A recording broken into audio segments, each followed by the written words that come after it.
Grown folks nation. It's your love man here, and it's time once again for the Inside the Album podcast.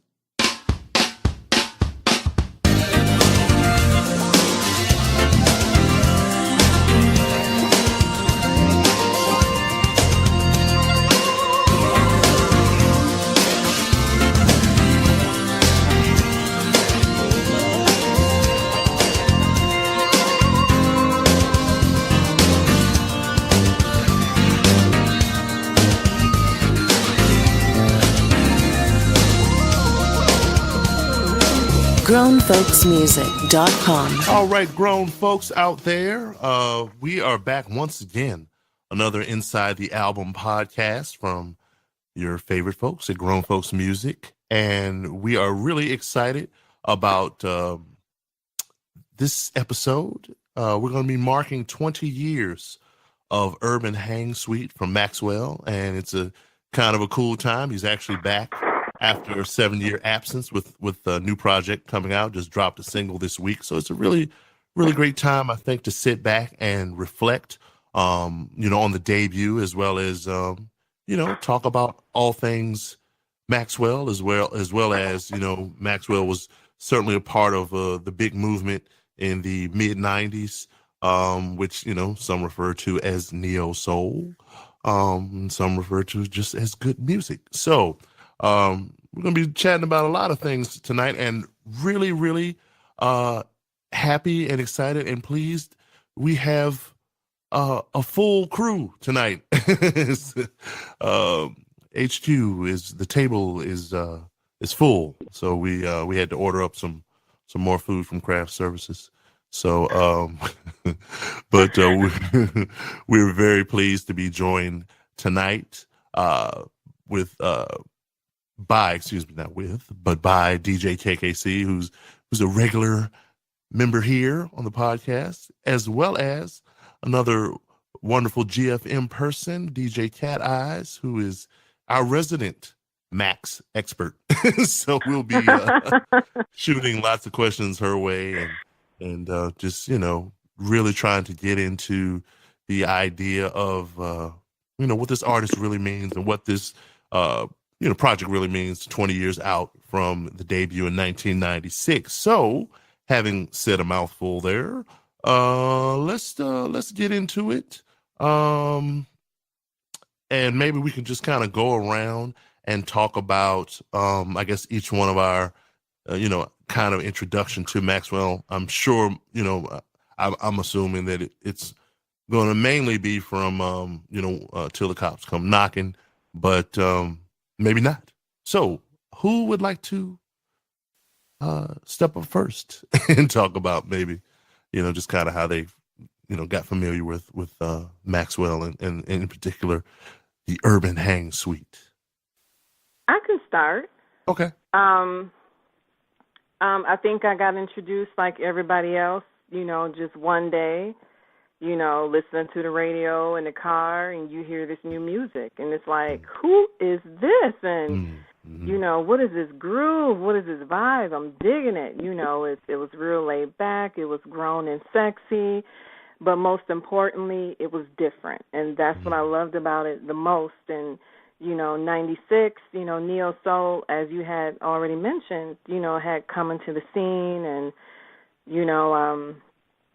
a lot of people, there were different artists who were coming out, and for whatever reason, for me, he stood out. He stood out because of his sound, his vibe, then his videos. Good Lord, you find out he's gorgeous.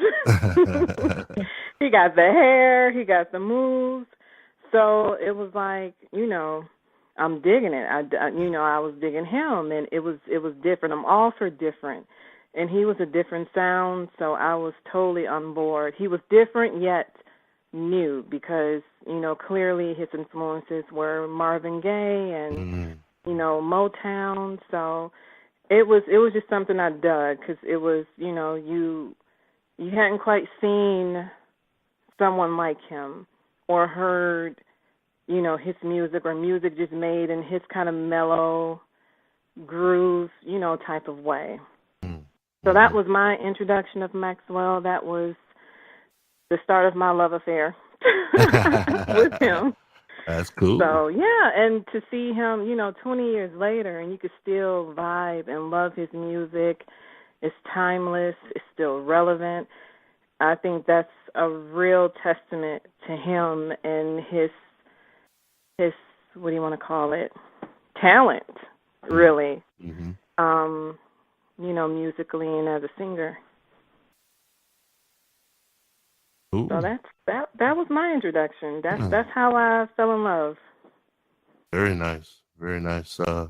KKC, you a thing or?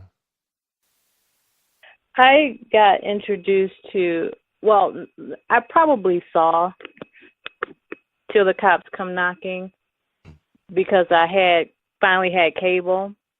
That's a long story. But I probably saw the video.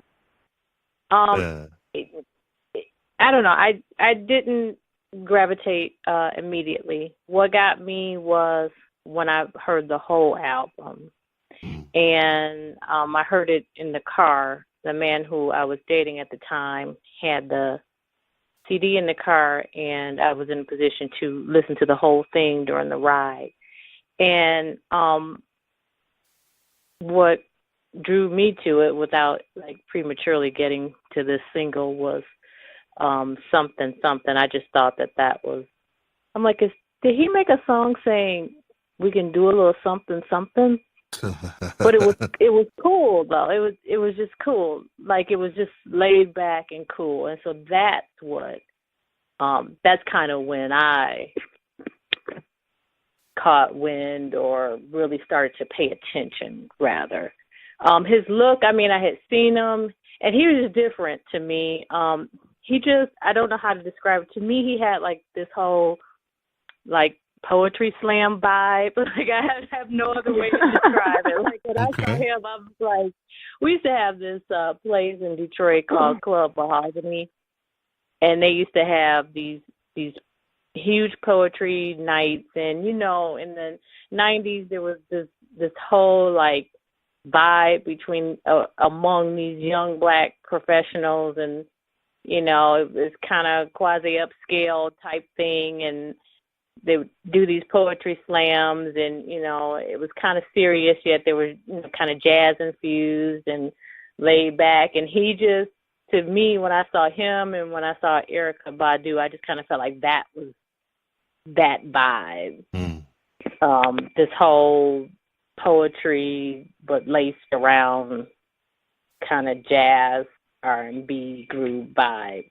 So that was my first impression of him when I saw him. He didn't look like everybody else in the 90s. To me, he looked like the cats that you would see at the poetry slam. But nonetheless, I caught on to the album once I heard it, and once I heard Something Something, I thought, now this is jamming. I like this. So that was my introduction to Urban Hang Suite.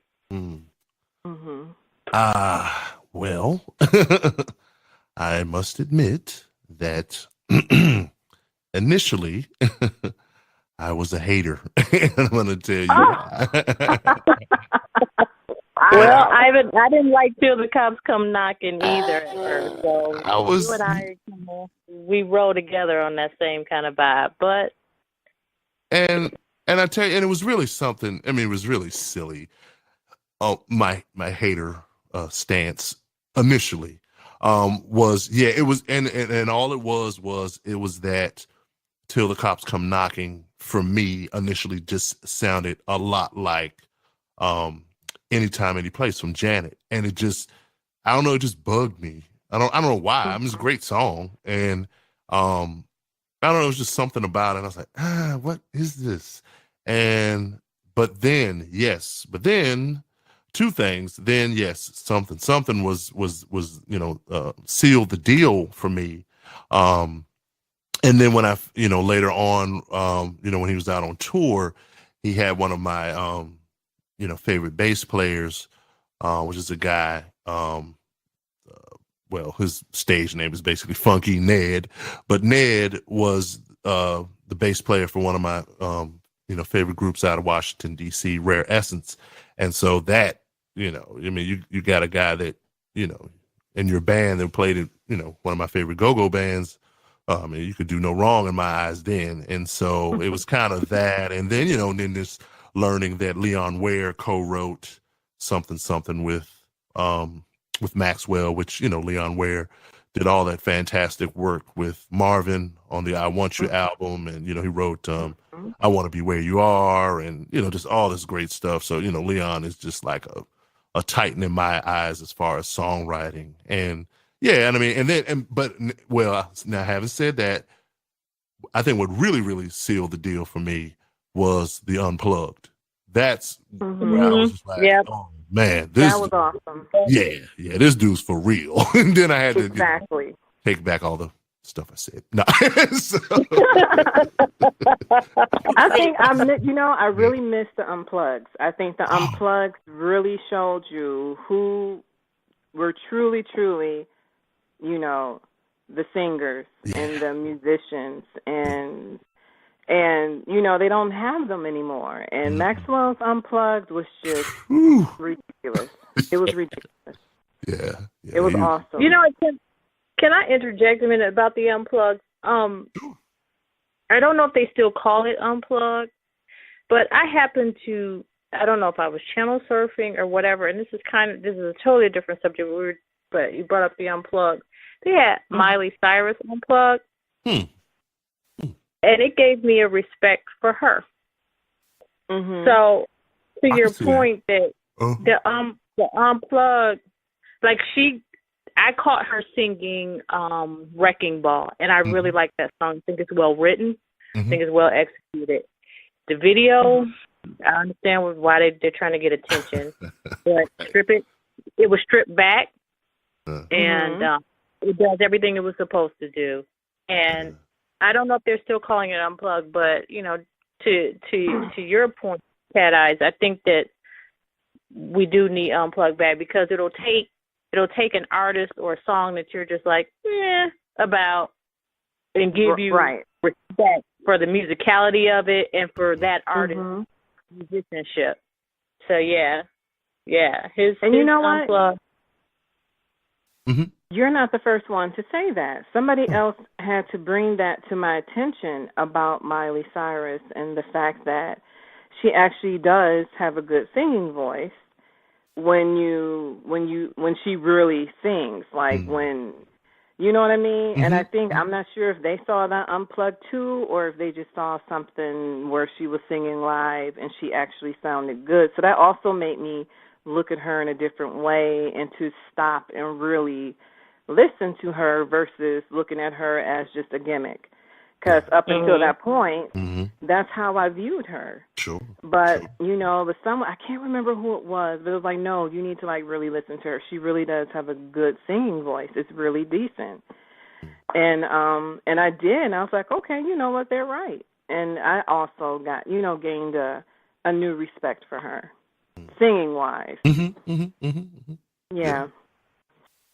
But I wish, you know what, and you're right, KKC, I think they do have the Unplugs, and they're just calling it something else, and you just gotta catch it in between reality shows.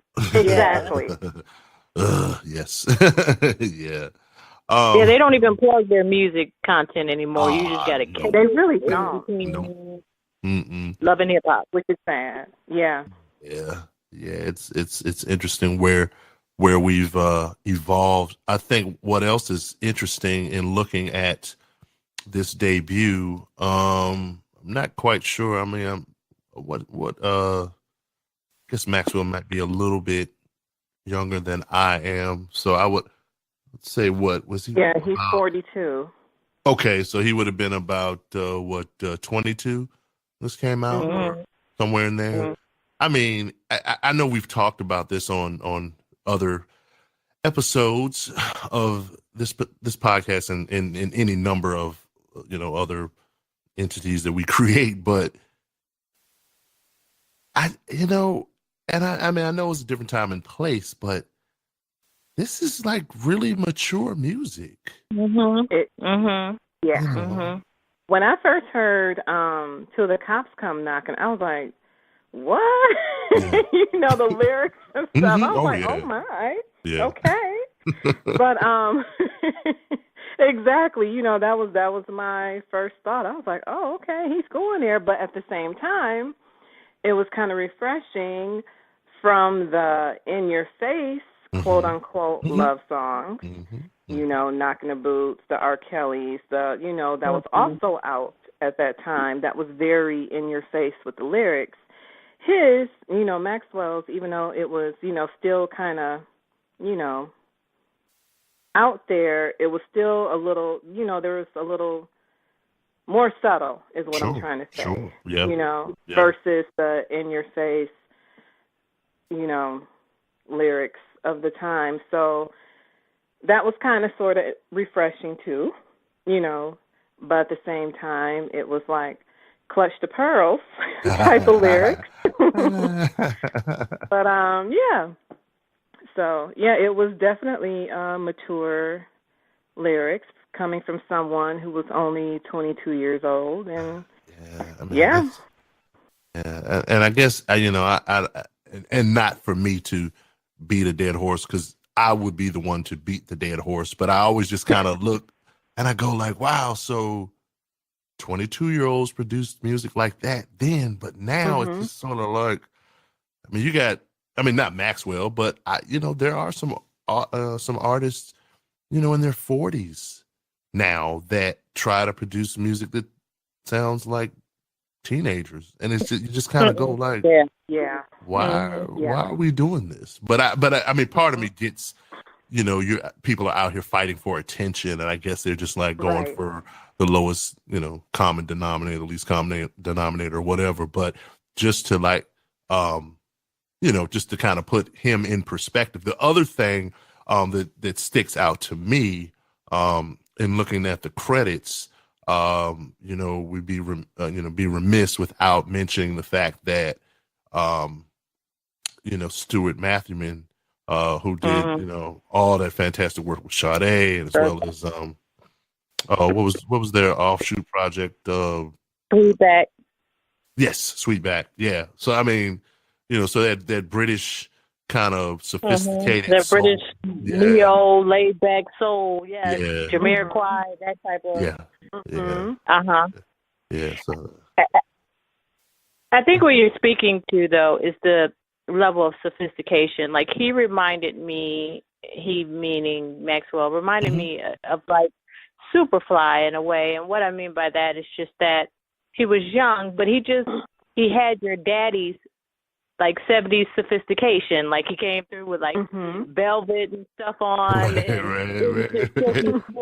and true. even though the lyrics were risque, you just didn't.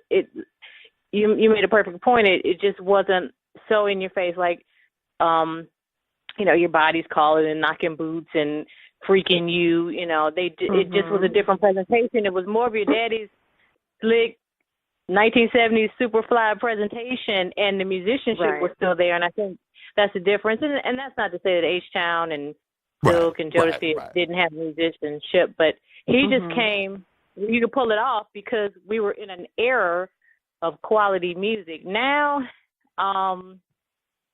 we might not be in an era of the same level of musicianship, so now it just all looks crazy, but at the time, the musicianship was still there with the presentation and with the lyrics, and so he slid right in. It made perfect sense because we were used to listening to music that was well done.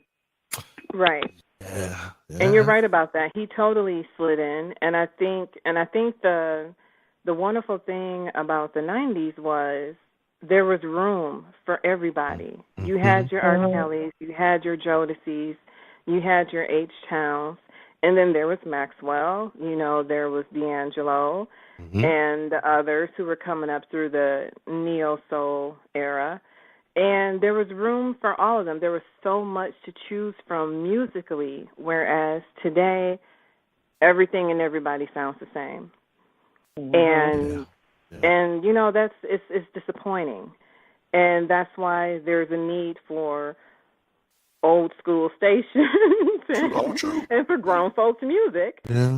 because it's the pickings are slim. Yeah. The pickings are really slim, and those who should be getting the attention or deserve the attention, they're not getting that shine. And I wish they would, because, when you listen to the radio, it's like you're hearing the same song over and over and over. Yeah. But it's different artists, and they're sticking to this cookie cutter format. Yeah. But, the beauty of the 90s was, there was so much to choose from, different sounds, different artists, and it was wonderful. Yeah. And I think, one of the things that stood out with this recording, I mean, as well as, recordings, later by Erica, and then, prior with D'Angelo, was this whole return to just like the stripped down, like, musicianship and instrumentation, and not so, computer driven, where it was just like, okay, well, yeah, we got the beats and we got this and we got that. But no, I mean, you could hear that, these are people who are getting together in the studio and they're playing.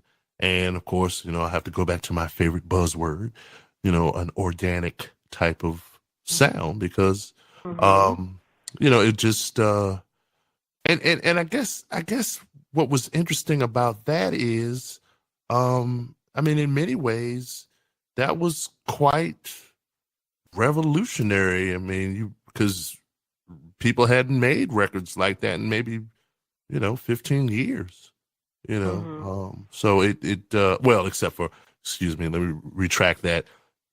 Most people hadn't made records like that, save for like Anita Baker and Sade.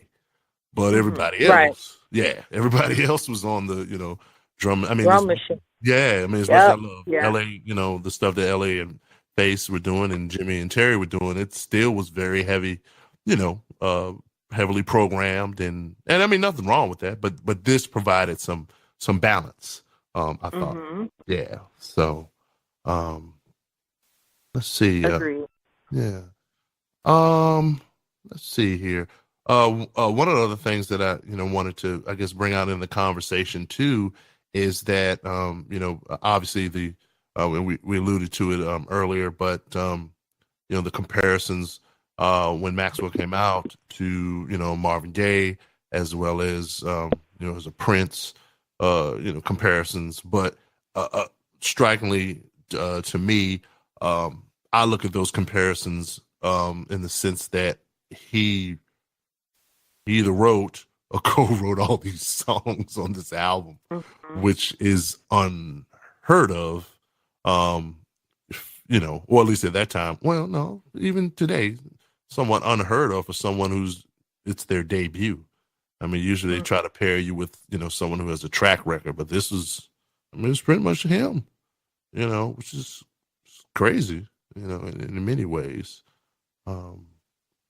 He wrote or co-wrote, and basically has a production credit on all of them as well too. So it's just, it's definitely him. So that is especially for a major label. They don't give you. No, they don't give you that. You have to be independent to get that major. They're going to definitely say, you know what, we love it, but we got so-and-so coming in on Thursday. Yeah. So, so let me put this out here. It's always fun to ask. Favorite track from the collection here. It is hard. Because you know what? It is hard because this is kind of, it's a complete album. It's a complete statement. It is. So yeah, it's kind of hard pulling out like, oh, well, just this. That's the album you can just push play and let it go. There's no fast forwarding. There, at least not for me. It's like, that's hard. hard. I can't. rattle off some of the names of the songs. Sure. Sure. What do we have here? Well, we open with the welcome. So that was always cool when people have like stuff like that to just kind of bring everything in. The urban theme, and of course, then we get into the, so it's the urban theme and welcome. And then of course we get into the singles, something, Ascension, which I'll bring up Ascension a little bit later, but Ascension, Dance With Me, the lead single, Till the Cops Come Knocking. Here's a favorite of the ladies, Whenever, Wherever, Whatever. Yeah. I mean, that's just beautiful. That's just beautiful. Lonely's the Only Company. Then Reunion, Sweet Lady, and then of course the Sweet Thing, which was like the old days, the hidden track and all that kind of stuff. But long form, because that's like 13 minutes long. So yeah, right. It's kind of it really is a complete statement. So I would see where that would be hard to pull out. Oh well, just this one. But yeah, I mean, there's clearly some gems on there that just are just, and the reason I said I wanted to revisit Ascension. I have these I just have this idea about certain songs and music, and I think it comes from like playing a lot and just going different places, and like Ascension is like, maybe one day I'll do it. I'll like compile. There are like 20 songs that will never die. And Ascension is one of those. Right, that black people want to hear on the dance floor and step to. Yes, Ascension. I know where you're going already with it. And Ascension is that. Like, you've got Mazes, Before I Let Go, and you've got Ascension. Yep. Like, if you don't play Ascension, you were booty. Like, the DJ was booty. The set was booty. Like, for this crowd that's over, that's like 40 plus, they want to hear that Maxwell record. Yeah, the one at the beginning when he starts off with the high notes. You got that. I want you to play that record. So yeah, Ascension is his time capsule record. I'm sorry to tell people. Yeah. It is. This is if you want to put it in a time capsule, who was Maxwell, put Ascension in there. And then people go, oh, yeah, my mama used to play this record. Yeah, they have not. It's still on old school R&B right now. They won't play his new record. We won't get his new record, though. They won't play that, but they're going to play Ascension. Oh, yeah, that's without a doubt. I mean, it really is, just one of those 20 records that you, like you said, in the maze, and there's others that I can name. I mean, but yeah, that, and it's funny because, out of everything on this album, that's the one. Because I heard Till the Cops Come Knocking, like, I don't know how. I might have been trolling the internet like I usually do, but some kind of way I heard it, and I was like, well, I never hear this, and that was like the whole introduction. So I never hear that something every now and then, but Ascension, I can put that whatever. It's probably on the radio. It's probably on the radio right now. They're playing Ascension, and then they're playing Night and Day by I'll Be Sure. I'm telling you. Oh yeah, right, exactly. So yeah, but it's I mean it's really for me it's kind of cool to be having this conversation like 20 years out, because I remember vividly I was working in the in the nonprofit world in those days, and we would always get promotional I was working with kids and the after school hours, and we would teach them about recording and all this good stuff, all this cool stuff. And we had our little space set up somewhat like a record store, the little lounge for the kids, and we would always get promos, promotional posters, and we change them out every couple of months, maybe every other month. And I remember getting, the promotional poster for Urban Hang Suite, and the kids didn't. I don't know. I don't think they. Well, no, some of them did. Some of them did. Some of them did get into Maxwell, but it was definitely something that us 20-somethings talked a lot about and played quite a bit of. It was and I think probably part of what was happening then, and KKC, you mentioned it, but I think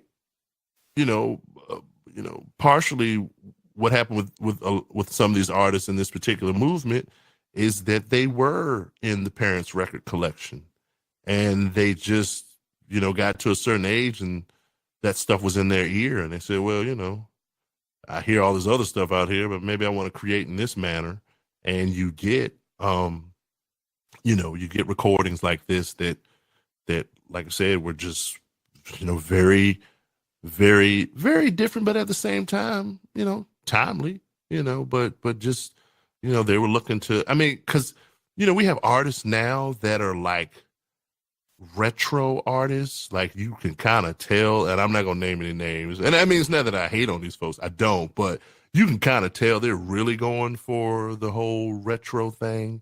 And I never really got that from Maxwell. I mean, I did in a sense that, okay, yeah, the musicianship thing, but it always was fresh. I mean, it was just, to me, it was just like, he's borrowing stuff, but it wasn't super derivative.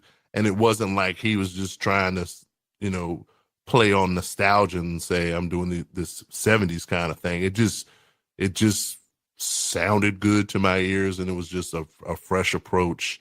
Right. Yeah, using some things. Whereas some people now, they really, I mean, they go all out, and it's like, yeah, okay, yeah, I get that you're going for the 60s thing, but so.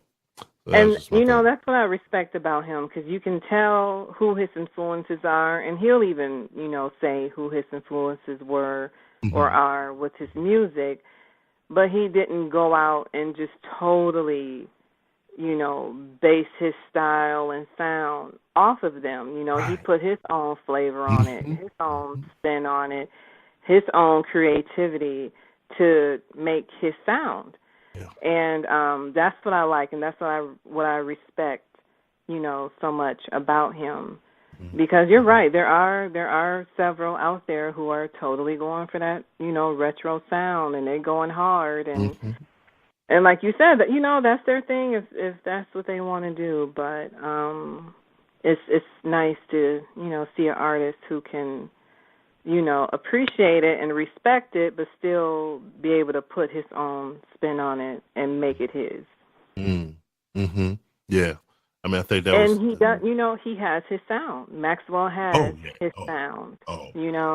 Everybody knows, his sound. And, seeing him in concert and hearing him and his band live, it's like, wow. Yeah. His band is tight. Yeah. They are very, very tight. And it's awesome. Yeah. I mean, and I think that, I mean, he's done it at his own, clearly at his own pace. Right. But what I do like and I really appreciate about him is that his fan base is definitely loyal, in the sense that, when he says he's coming back with, I mean, there's that anticipation, and that's great. I mean, that's the way it should be.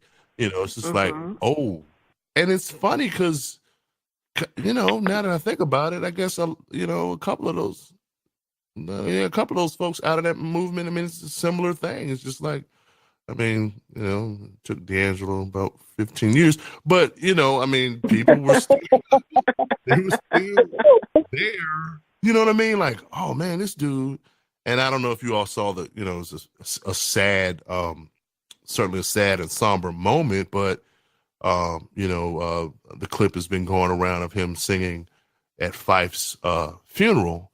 He's saying, "You got a friend with the roots," and I mean, D'Angelo saying that, and you understand why, because you listen to this guy play and sing, and you say, well, that's the real thing, and Maxwell's in that, that's similar, that space, it's like you hear him sing, you hear what he writes, and like I said, and my gracious, when the band gets together, you just go like, man, this guy's this is the real thing, and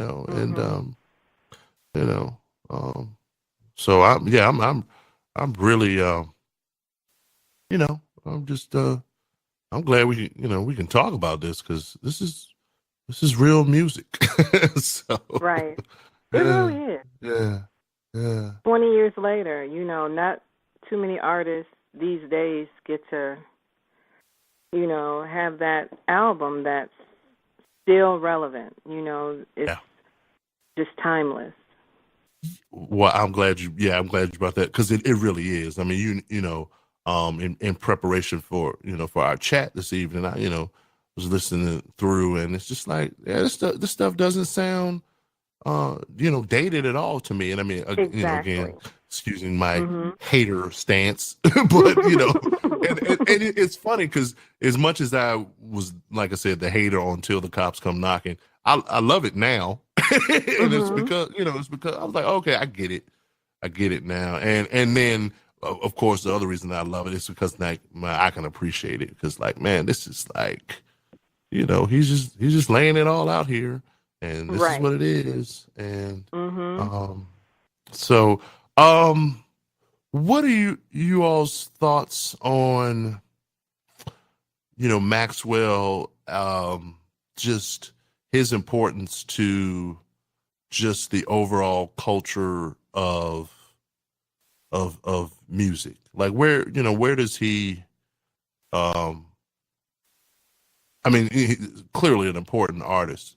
But yeah, what are your your thoughts about? I mean, especially as it relates to this type of debut.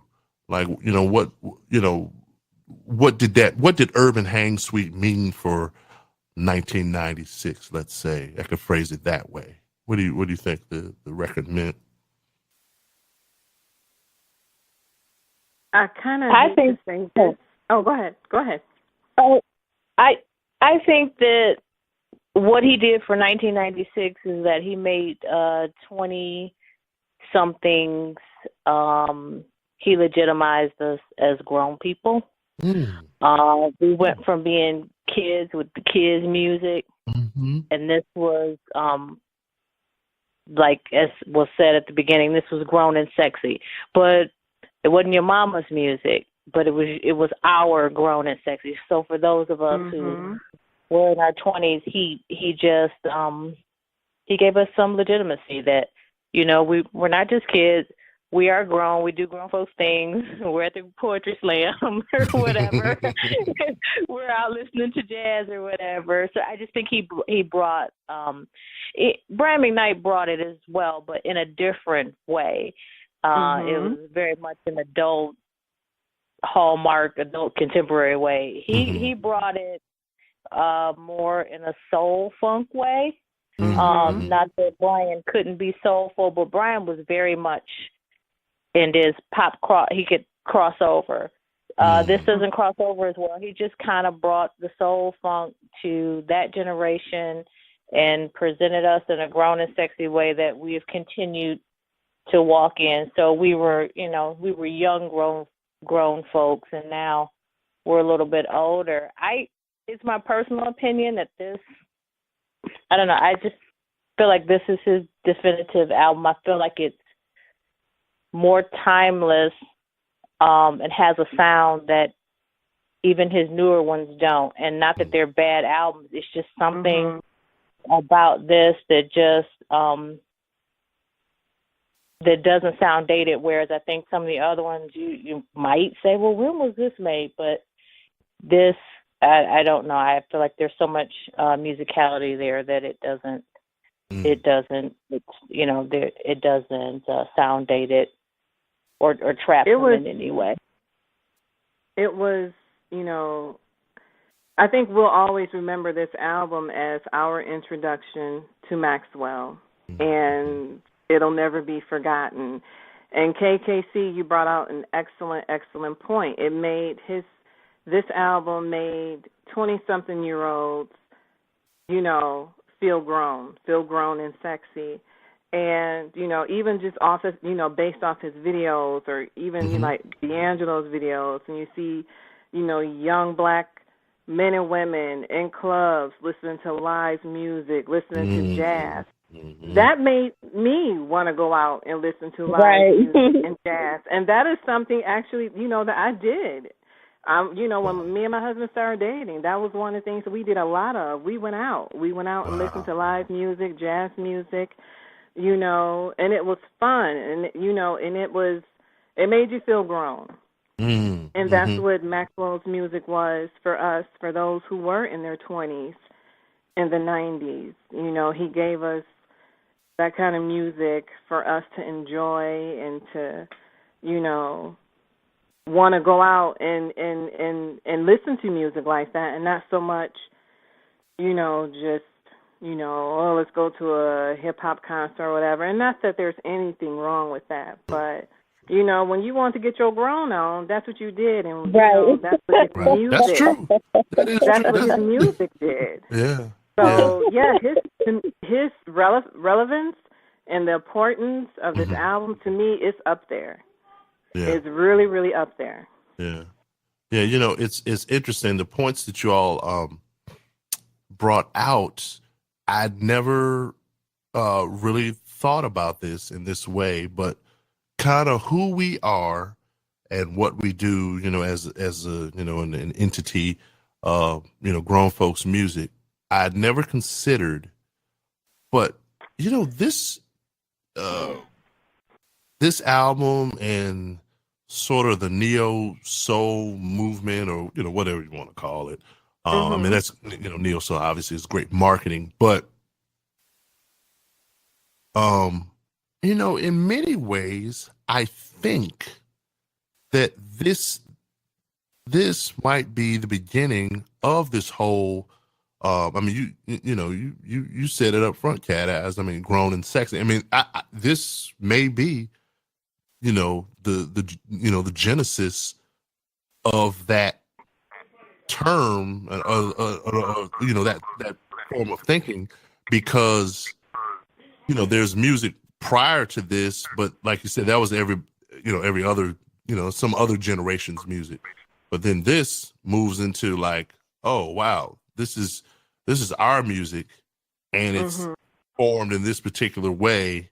And like you said, it's like, yeah, because I felt a similar thing. It's like, you watch the imagery and you say, man, I want to go out and do that. And so I've, I mean, that point in my life, I moved from, well, yeah, I definitely moved from like, wanting to go to college parties and, what that is. And I mean, nothing wrong with that. I mean, you do that at the appropriate time.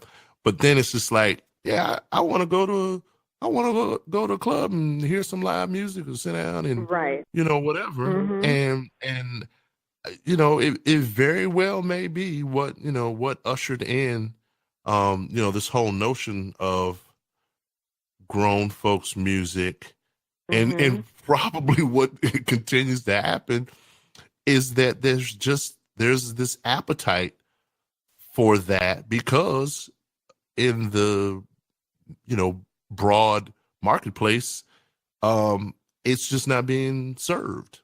I mean, obviously we talk about it all the time, and we, spotlight artists that fall into this, but it's not, it's not on a mass scale like Maxwell was. But having said that, KKC, to your point, yeah, he didn't cross like a Brian did, because I'm looking at I mean, I don't care about charts, but I'm just putting in context here. Yeah, but yeah, it just, the highest charting for him was, I mean, he did hit 2 on the Heat Seekers at one point, but as far as Billboard 200, he hit 37 was the peak, and then of course, but then for top R&B, hip hop albums. He, Urban Hang Suite hit number 8.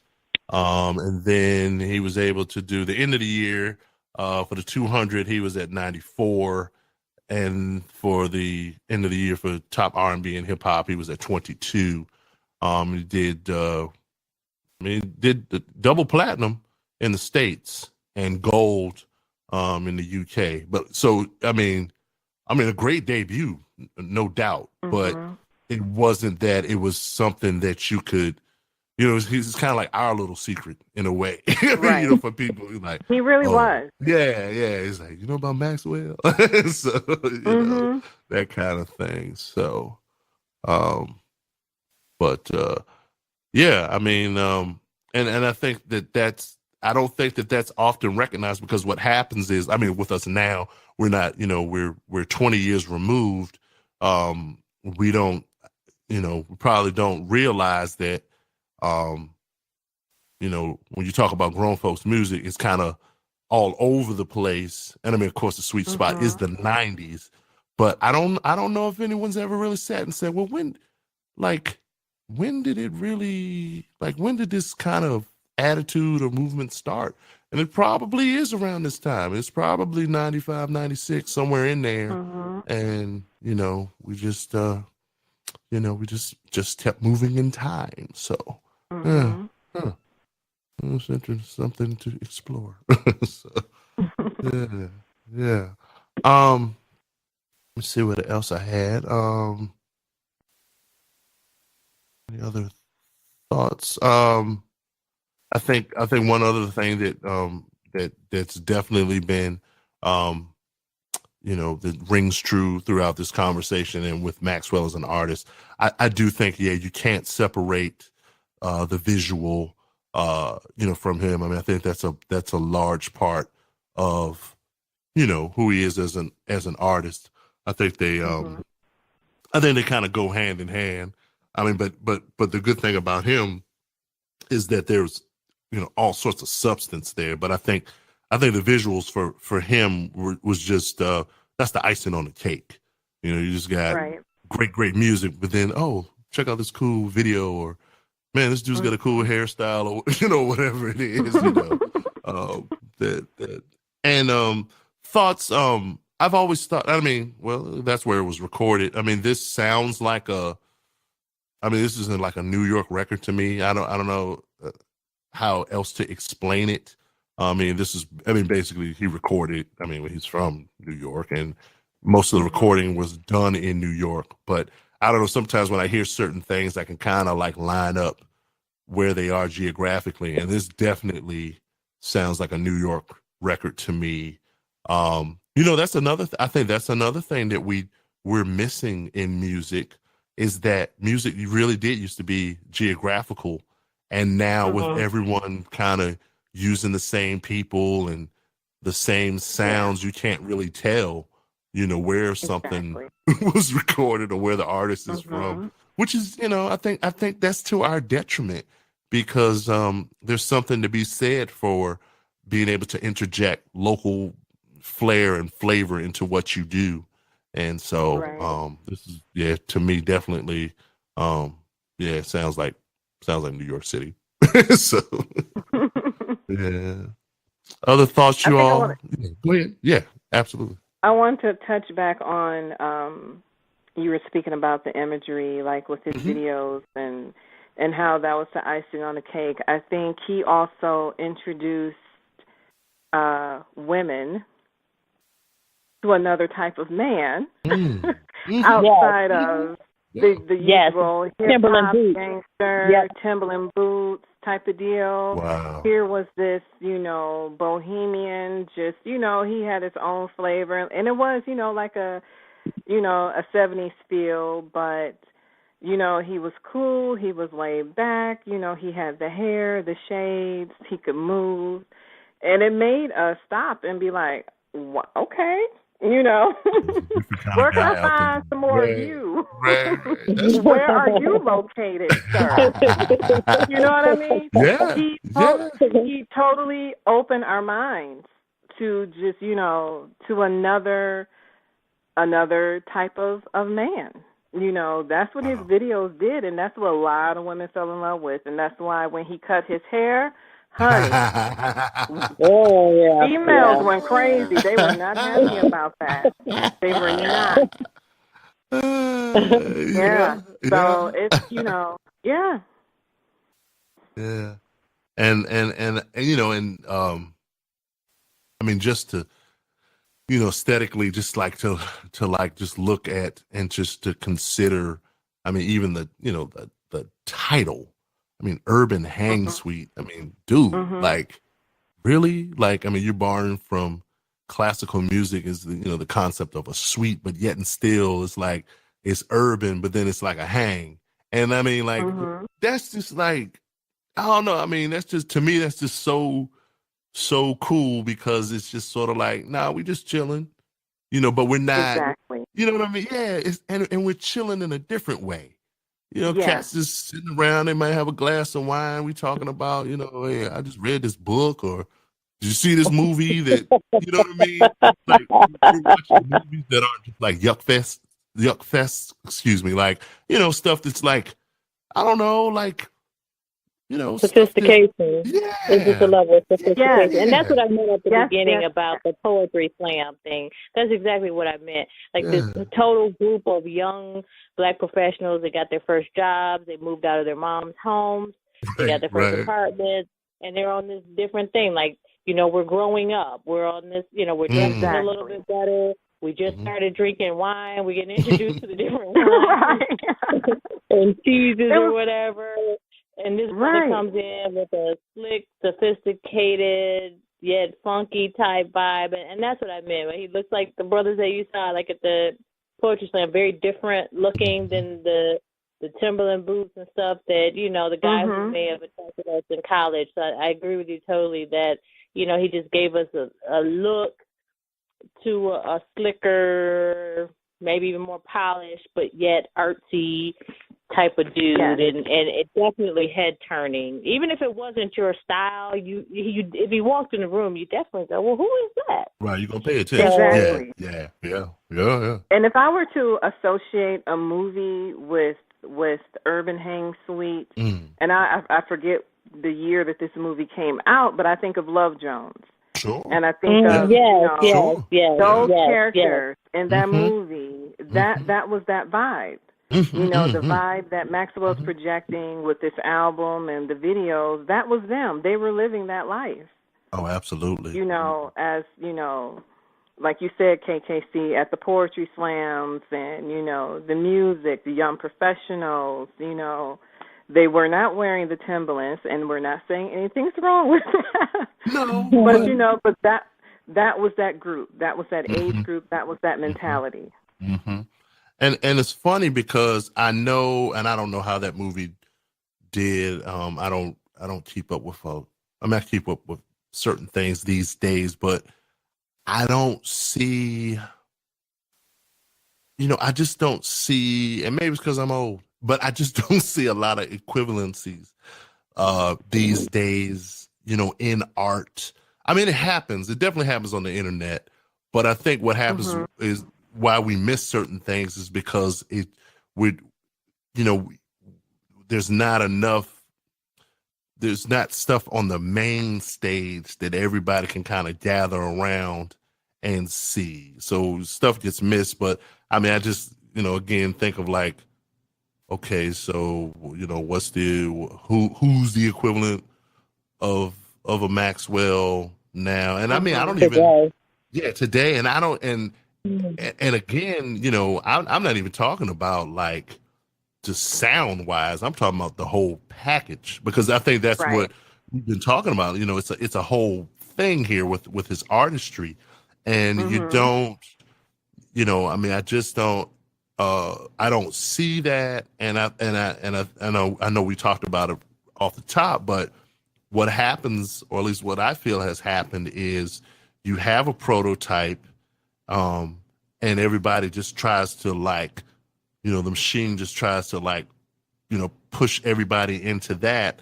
And I'm gonna be real honest. I mean, in this world, you know, whatever is considered R&B these these days, the prototype is Chris Brown. So every record, I mean, Yep. you know, in that popular world, every record sounds like a Chris Brown record to me. Yep. It's just like, Yeah, I don't see anyone who is that different or right. turning. Nobody stands out. Nobody that I see that I'm turning my head or just is that artsy, like I said, bohemian vibe, or just anything that makes me go, even if you think it's weird, you know what I mean? It's so different that it makes you turn your head. I don't see. I don't know. I'm not.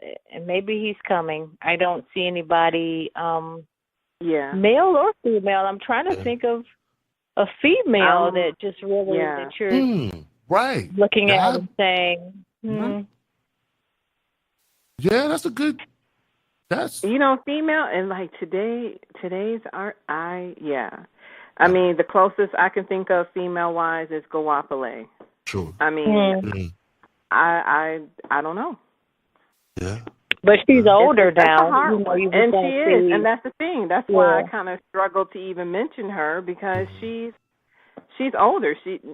I mean, and I don't mean that like, Right. No. Yeah. But as far as like today, new artists, it's young artists. I can't think of anybody. I don't see anybody either that's just kind of. I'm like, okay, well, they're turning my head in that way. Right. Because it is different or it is, I don't know, just even like that vibe. They're all back in 2001. That's like, that was Yep. I think he started it. I don't even think D'Angelo started it, to be honest. When I hear D'Angelo's album, I just think funk, R&B. This to me is a little bit different. I hear neo soul when I hear Maxwell. For me, this is the beginning of it, and then you've got, and you've got, then you got Jill Scott and people, Kindred. You've got that whole that 2000, 2001. But no, I don't see anybody. It's funny that you mentioned Love Jones because something that Mellow Smooth remix is on Love Jones soundtrack. That's perfect placement. Didn't even know that. That's perfect. That's perfect music placement. And right. And I think part of it is, and again, for those of you all who tune into many of our podcasts offerings, I'm not being all Mr. Broken. Yeah, all 5 of you love super fans, but I'm not trying to sound like Mr. Broken Record here again. But I think part and parcel of what we're discussing here and what we're missing is it's that music in many ways. We talk about black music, and it has ceased to become, it's ceased to be aspirational. And I don't mean like it's clearly like some music is clearly aspirational as far as if you're just talking about I want to make a lot of money. But like this music is like different in it has aspirations of being, people are into different things and we want to showcase that. We're not monolithic people. So there are people who are into all sorts of things that aren't just the, like I said, the typical, let me get a whole lot of money and then I'm going to just rap or sing about how much money I have. That's just kind of nihilistic and dumb, but that's, that's what occurs. But this was so refreshing. And like I said, then, like I said, Maxwell in many ways sparks an entire movement of people saying, hey, so yeah, if you look at Maxwell, you're like, oh, okay, New York.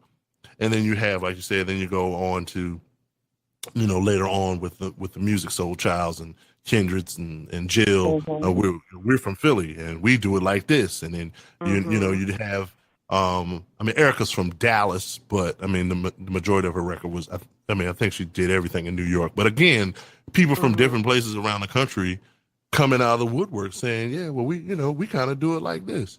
And, now, I won't,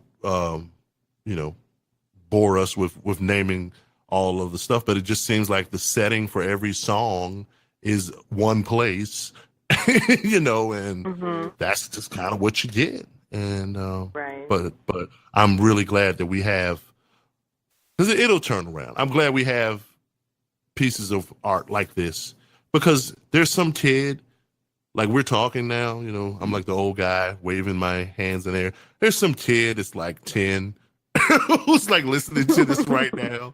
And like 5 years from now, it'll come out and it'll be, you know, and it'll be some balance again. You know, there's got to be. There's somebody out there. Yeah, it really does. Yeah, it does. And so, any other, you know, things you know that wanted to bring out about this record?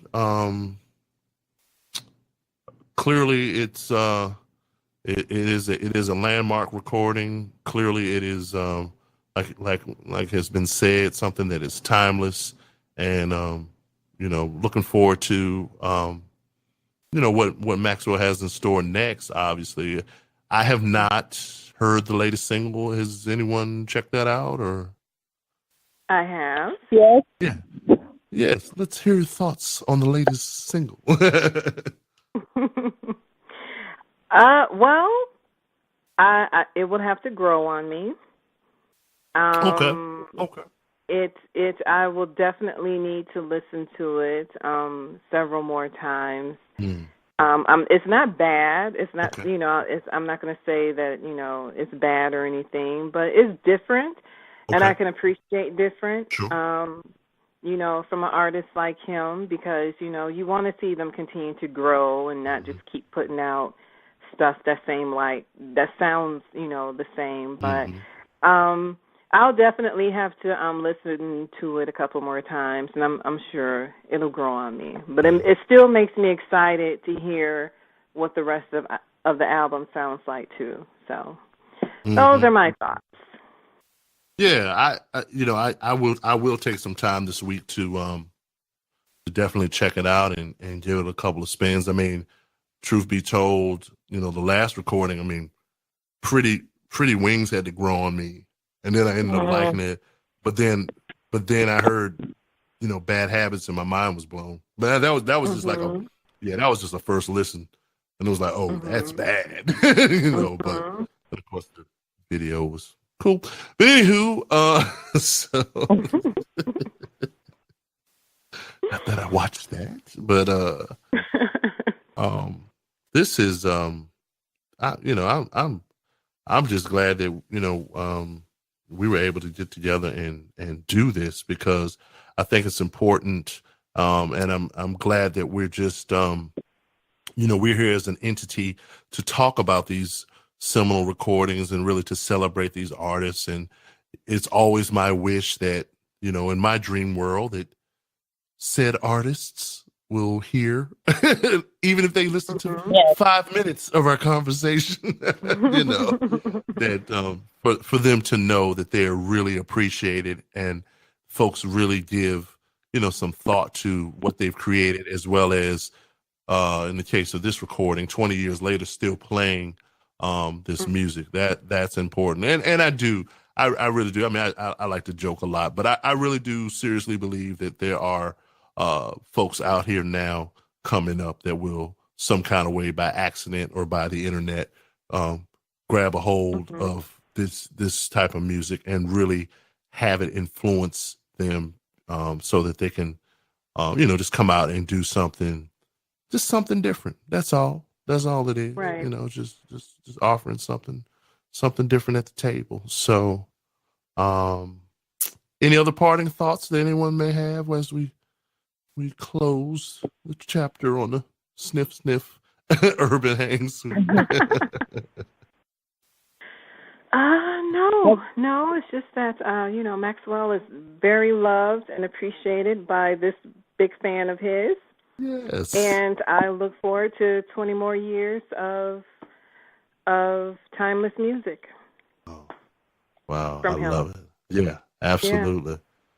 Very, very cool. And, you know, hopefully hopefully, I mean, with the new album and stuff, he'll, be out there and performing and give some more rousing live shows, as we know he's very, very famous for doing that. So looking forward to that as well. And so for all of us here at Grown Folks Music, again, make sure to check us out all over the web at grownfolksmusic.com, which is home. So always make sure you check out home.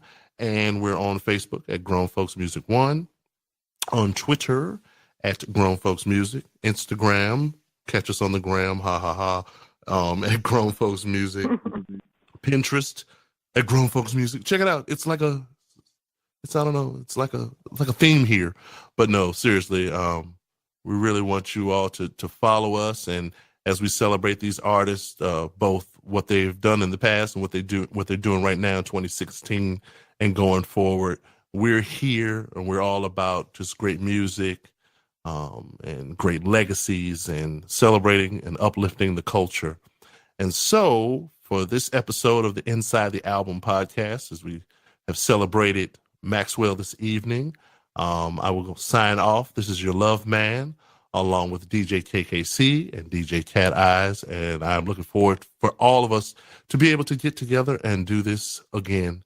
Until the next time, peace. GrownFolksMusic.com